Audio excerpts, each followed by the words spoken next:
Hi, my name is Emma Stern, and this is my cultural exposure assignment over poverty. There's a wide range of cultural, racial, and ethnic groups within the culture of poverty, and these reflect different attitudes. Elderly people or children versus teenage mothers, for example. Those outside of poverty often have negative attitudes towards those experiencing poverty. Those experiencing poverty generally have a structural view of poverty, which reflects beliefs and attitudes that poverty is a result of systemic barriers. And those outside of poverty generally have individualistic views of poverty, which means that they have beliefs and attitudes that poverty is caused by individual actions. And then some key historical events and figures. There's been limited representation of those in poverty in the media and pop culture and public policy. Dorothy Allison highlighted the limited perception and inclusion of those in poverty in media as lazy, promiscuous, drug and alcohol addicted, etc., which creates negative representations. Another example is Homes Not Handcuffs, which is reflected as the criminalization of poverty in recent years. Okay, so some past examples of oppression of those in poverty could be following the Great Recession, where there were disproportional budget cuts and spending/staffing for schools in high poverty areas.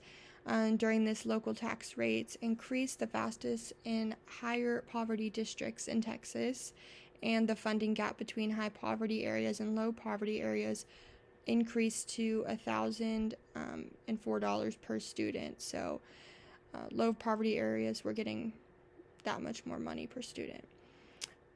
Some current examples are judicial inequalities, bail, for example, being more accessible to wealthy individuals than those in poverty, and legal aid, again, accessibility. And then another example is nutritional inequality, like food deserts and nutritional education. Lower income neighborhoods have less access to affordable nutritional food, as well as less access to nutritional education that encourages healthy eating and drinking habits. In my experience, I volunteered at a food pantry, and I learned that poverty is not specific to any one group of people, and that it's largely varied. So there's lots of different types of people, and it's not specific to one group. I also learned that poverty is caused by a variety of circumstances and situations, and is not subject to one specific cause. I also learned that cultural and social and systematic oppression contributes greatly to poverty. Two effective counseling theories for those in poverty are person-centered therapy and cognitive behavior therapy.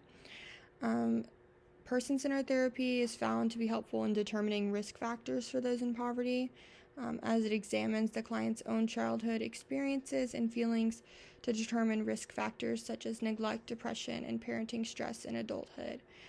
Then cognitive behavioral therapy is found to be effective in improving well-being of those in poverty by reducing vulnerability to mental health struggles, increasing cognitive capacity, and increasing socio-emotional skills.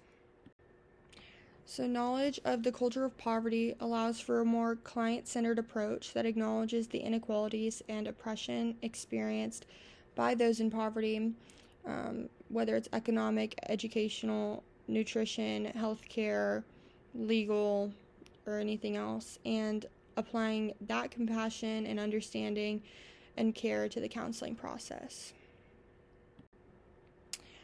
The impact of this event. So this experience made me feel compassion and understanding for those experiencing poverty, and opened my eyes to the reality of poverty as well as the commonality of poverty in my area. I felt like I responded with kindness and began to try to be more thoughtful and caring with the food that I was choosing for each family. I was going around and picking different items based on what they wanted, and then adding in other things as well. I think that I responded this way because I was able to put myself in their shoes and think about if my family was in that situation and the kindness that I would want or need to receive. And then these are my references. Thank you.